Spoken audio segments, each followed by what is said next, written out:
Absolutely no drama, though, for the leaders, Arsenal, at Turf Moor this afternoon, winning by 2-0. And, Merce, they just continued to produce such impressive games. I mean, 3 times this season they've restricted an opponent to no shots on target. That's happened 5 times total in the Premier League across the season, and Arsenal have 3 of those. At the moment, they look unbeatable, don't they? Yeah, they do. They defend so well. I mean, Edwards hit the post. I know that's not on target because he's hit the post, but he had a free kick last kick of the game that hit the post. But bar that, never looked like scoring. Everything that comes in the box is cleared. They head everything out. Got 2 defenders that want to defend. They got 2 fullbacks that want to stop crosses.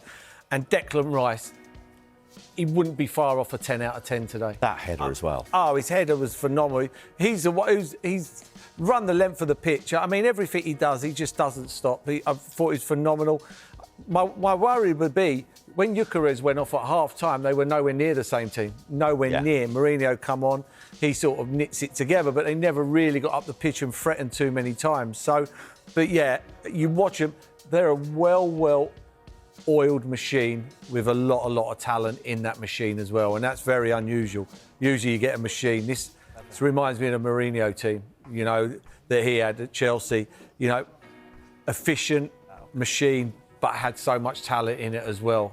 And that's not a good cocktail for everybody else. And Slavia Prague away in the Champions League to come this week. And were they not to concede in that game, that would be 8 clean sheets in a row in all competitions, which would be a club record. I mean, that is the level at which they're defending this season. And we showed the graphic of that Chelsea record from the 04-05 season. Keep getting the wrong way round. Could you see that being overturned, but potentially this season by Arsenal? It's some doing.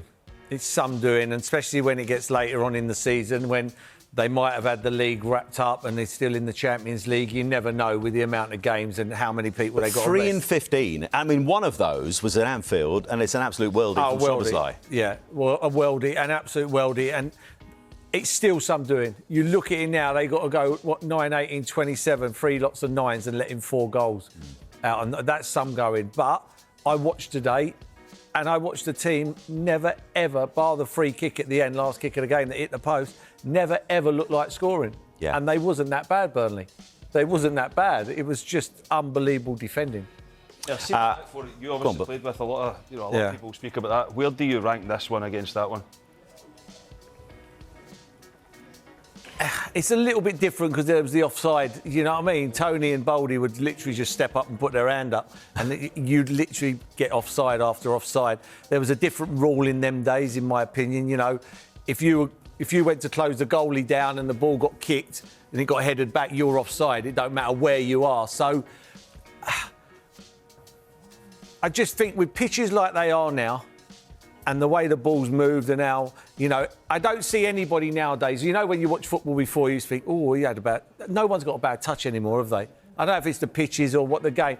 I'd have to say now, I'd have to say this is just off the charts, what I'm watching. And it's not just him, it's Zuma, Mendy, and then it's Rice. I mean, I could easily give Rice 10 out of 10.